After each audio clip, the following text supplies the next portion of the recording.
പ്രിയ ദൈവജനമേ, മാർക്കോസിൻ്റെ സുവിശേഷം 7-ാം അധ്യായം 31 മുതൽ 37 വരെയുള്ള തിരുവചന ഭാഗമാണ് ഇന്നത്തെ നമ്മുടെ ചിന്താവിഷയം. ബധിരനും വിക്കനുമായ ഒരു മനുഷ്യനെ യേശുവിൻ്റെ അടുത്തേക്ക് കൊണ്ടുവരുന്ന ഈ ഭാഗം നമ്മുടെ ആത്മീയ ഇന്ദ്രിയങ്ങളുടെ വിമലീകരണത്തെയാണ് സൂചിപ്പിക്കുന്നത്. അവിടുന്ന് അവനെ ജനക്കൂട്ടത്തിൽ നിന്ന് മാറ്റി നിർത്തിയത് ദൈവവും മനുഷ്യനും തമ്മിലുള്ള തികച്ചും വ്യക്തിപരമായ ബന്ധത്തിൻ്റെ പ്രാധാന്യത്തെ എടുത്തു കാട്ടുന്നു.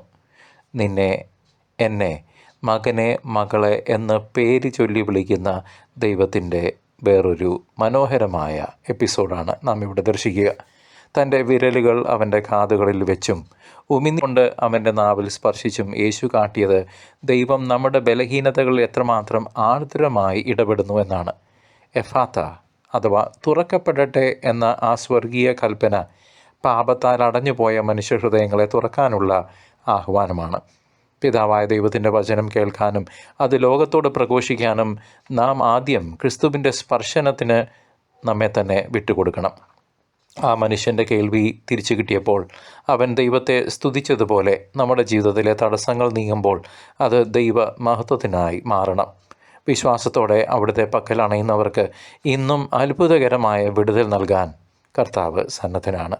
കർത്താവായ യേശു ചെയ്ത സകല കാര്യങ്ങളും നന്നായിരിക്കുന്നു എന്ന് ജനങ്ങൾ സാക്ഷ്യപ്പെടുത്തിയത് സൃഷ്ടാവായ ദൈവം തൻ്റെ സൃഷ്ടിയെ വീണ്ടും നവീകരിക്കുന്നതിൻ്റെ അടയാളമാണ്.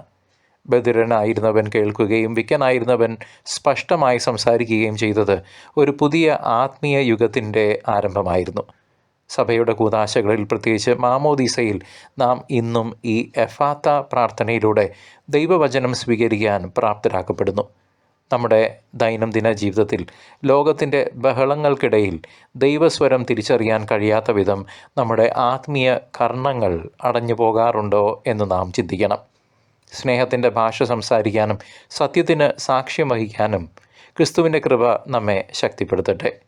ഈ അത്ഭുതം വെറുമൊരു ശാരീരിക സൗഖ്യമല്ല, മറിച്ച് മനുഷ്യനും ദൈവവും തമ്മിലുള്ള വിനിമയം വീണ്ടും പുനഃസ്ഥാപിക്കപ്പെടുന്ന വലിയൊരു രഹസ്യമാണ്.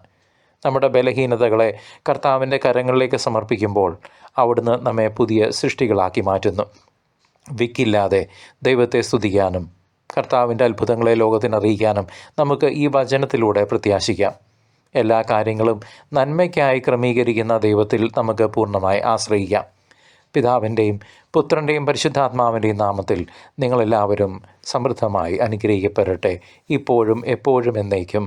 ആമേൻ.